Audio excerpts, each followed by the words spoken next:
is a weird development in a story that has been weird from the beginning. But according to what the New York Times is reporting tonight, what John Durham, this Trump-appointed, right, or Bill Barr-appointed special counsel,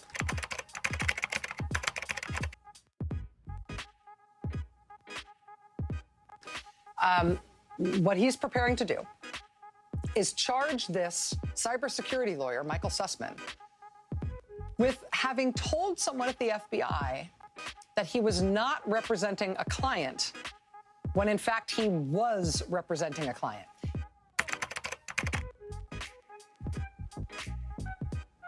He conveyed this information, this suspicious information about the Trump Organization and Alpha Bank, to the FBI. Hey, this has national security concerns. Hey, this is about to be in the press.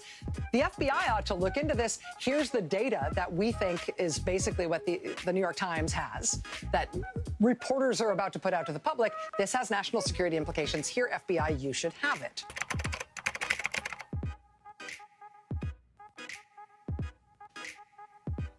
And the basis for the prosecution, at least as reported by the New York Times, is that when Sussman did that, he told them, I'm handing this over not on behalf of a client.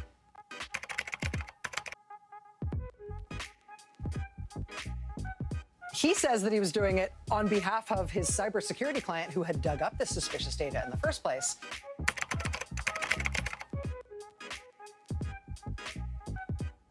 But the suspicion here, planted by John Durham and company, is that actually Sussman was secretly representing the Hillary Clinton campaign when he handed on this information to the FBI.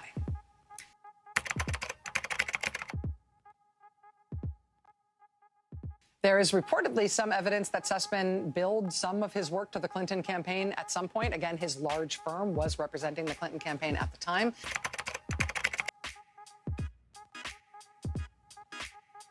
His lawyers say there is an innocuous explanation for that. But in any case, here's what seems to be the key point about this investigation. Quote, some of the questions that Durham's team have been asking in recent months, including of witnesses it subpoenaed before a grand jury, suggests he's been pursuing a theory that the Clinton campaign used their law firm to submit dubious information to the FBI about Russia and Trump in an effort to gin up investigative activity to hurt his 2016 campaign. Quote, Mr. Durham has a deadline of this weekend to bring a charge over activity from that date. Literally, the statute of limitations, I think, expires on Sunday. And in case you don't know, John Durham is the former U.S. Attorney for the District of Connecticut, and he is also the special counsel who is currently investigating the alleged spying that was done against the Trump campaign back in 2016. And just yesterday, Mr. Durham officially filed his second indictment. In fact, here it is right here in my hands, and it's pretty long. It's 27 pages. Now, specifically, this grand jury indictment is against a man named Michael Sussman. And Michael Sussman is a lawyer. In fact, he works for a firm called Perkins Coie, and he represented both Hillary Clinton as well as the DNC during the 2016 election cycle. And in terms of the crime that he's being accused of, this indictment charges Mr. Sussman with lying to the FBI. Now, in order to explain what's actually going on with this indictment, I need to set the stage for you just a little bit. You might remember that back in late October of 2016, so just about a week before the election, there were multiple news reports which began to emerge, which stated that the US government was investigating allegations of a secret back channel that existed between the Trump Organization and a Russian bank specifically called Alpha Bank. As an example, here's an article from Slate which was titled, Was a Trump Server Communicating with Russia? And then the subhead for that article reads, This spring, a group of computer scientists set out to determine whether hackers were interfering with the Trump campaign. They found something they weren't expecting. Now, as you can see, that article was published in the late afternoon on October 31st. And within hours, the Clinton campaign amplified its reach. That's because one of Hillary Clinton's senior policy advisors, he issued an official statement from the Clinton campaign, which was then tweeted out by Hillary Clinton herself, which said this in part. This could be, referring to the Slate article, the most direct link between Donald Trump and Moscow. Computer scientists have apparently uncovered a covert server linking the Trump Organization to a Russian-based bank. The secret hotline may be the key to unlocking the mystery of Trump's ties to Russia. It certainly seems the Trump Organization felt it had something to hide, given that it apparently took steps to conceal the link when it was discovered by journalists. However, this accusation turned out to be false. The FBI looked into it, and they determined that there was no real evidence of any kind of a secret back channel. In fact, a few years later, the Inspector General of the Department of Justice, Mr. Michael Horowitz, he also looked into this allegation, and he likewise determined that the accusation was false. There was no truth to it.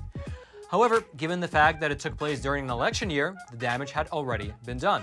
In fact, I know people who, to this very day, believe that Trump colluded with Russia, and one of the examples they give is that there was that secret back channel which allowed the Trump organization to communicate with a Russian bank. Regardless of the fact that it was proven to be false, this whole affair naturally leads to a very big question. If this allegation was not true, then where did the accusation come from? And that question, it leads us right back to this indictment by Mr. John Durham, which just came out last night.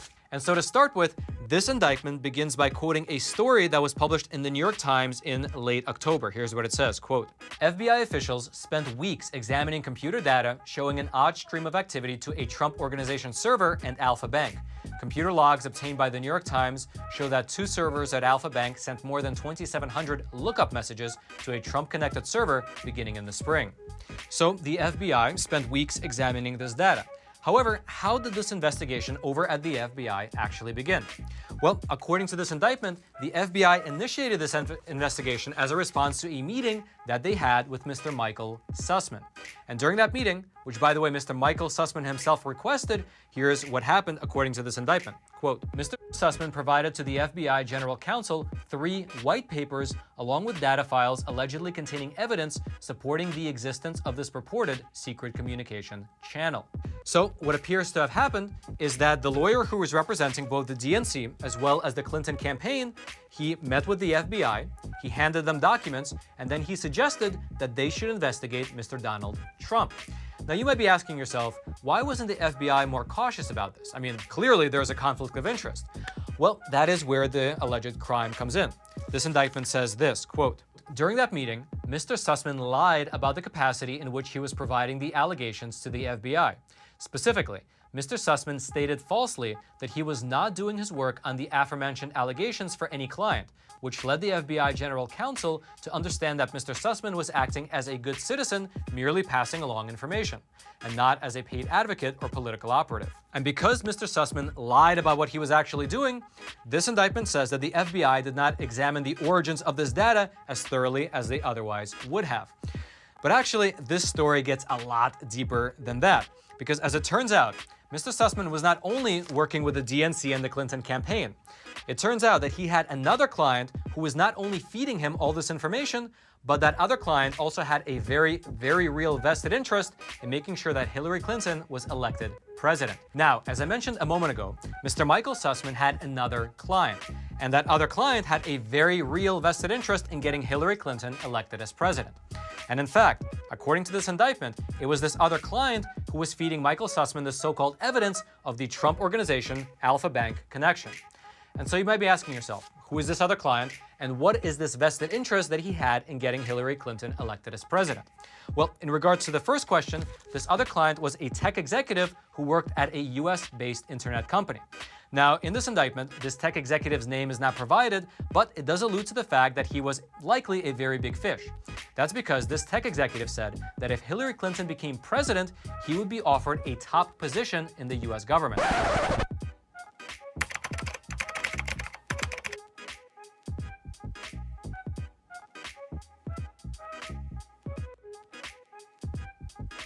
Here's specifically what he said according to this indictment. Quote, I was tentatively offered the top cybersecurity job by the Democrats when it looked like they'd win. I definitely would not take the job under Trump. And so let me back up for a moment and restate what it appears happened.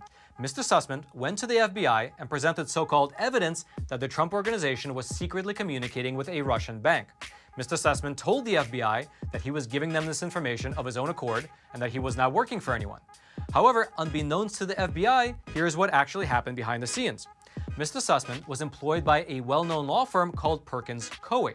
And during that same time period, Perkins Coie, on behalf of the DNC, they hired another company called Fusion GPS, who in turn hired a British spy named Christopher Steele to produce the so-called Steele dossier, which was later used to justify spying on a Trump campaign advisor. Furthermore, Mr. Sussman had several clients, including the DNC, the Clinton campaign, as well as that aforementioned tech executive.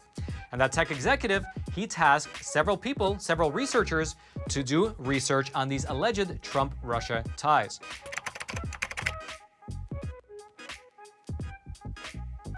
Here's what this indictment says about that part of the process. Quote, the tech executive exploited his access to non-public data at multiple internet companies and enlisted the assistance of researchers at a US-based university who were receiving and analyzing internet data in connection with a pending federal government cybersecurity research contract designed to identify the perpetrators of malicious cyber attacks and protect US national security.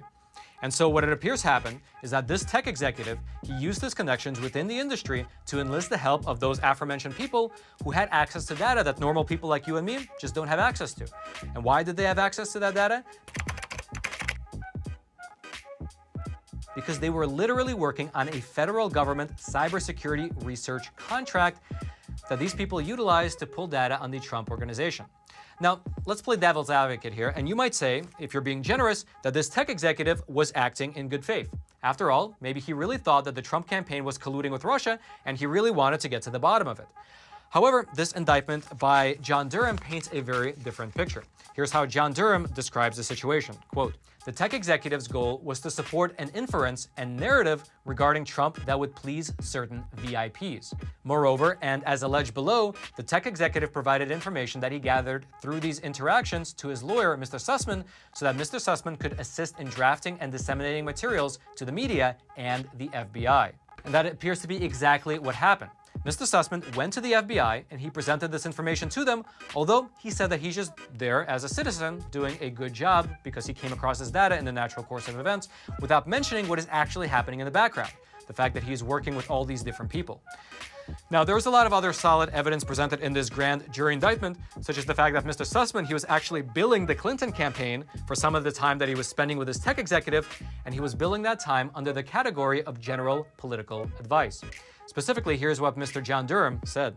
Mr. Sussman, acting on behalf of tech executive and the Clinton campaign, disseminated the Russian bank allegations to the media starting in the summer of 2016, and he billed this time to the Clinton campaign. And so what all this appears to look like, although, again, these are allegations, it'll all have to be proven in court, but what it looks like is that Mr. Sussman was using his position, as well as his established relationships within the FBI, to force an investigation of his client's political opponent. That investigation was then picked up by the media and then used by the Clinton campaign to discredit President Donald Trump. But again, an indictment is just an accusation. All of this will have to be proven out in court. Now, the actual charge being levied against Mr. Sussman, the one that he is facing, is a single felony count of making a false statement during a meeting with the FBI, which is a charge that he has denied. In fact, according to Mr. Sussman's lawyer, he says that there is no evidence of crime, and the whole thing, he claims, is a political hit job. Here's specifically what Mr. Sussman's lawyer said in a statement. Mr. Sussman has committed no crime.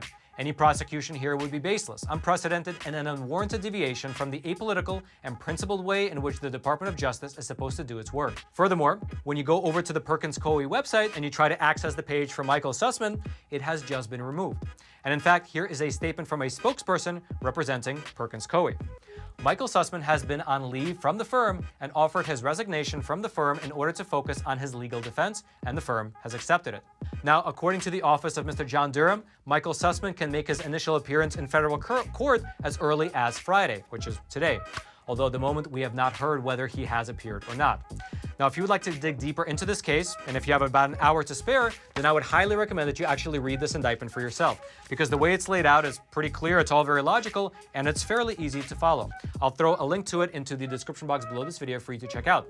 Otherwise, we will continue to follow this particular case as long as it's going to be making its way through the federal court, and also, we will continue to report on anything else that John Durham might find in the course of his investigation. Look out for all that in the coming weeks.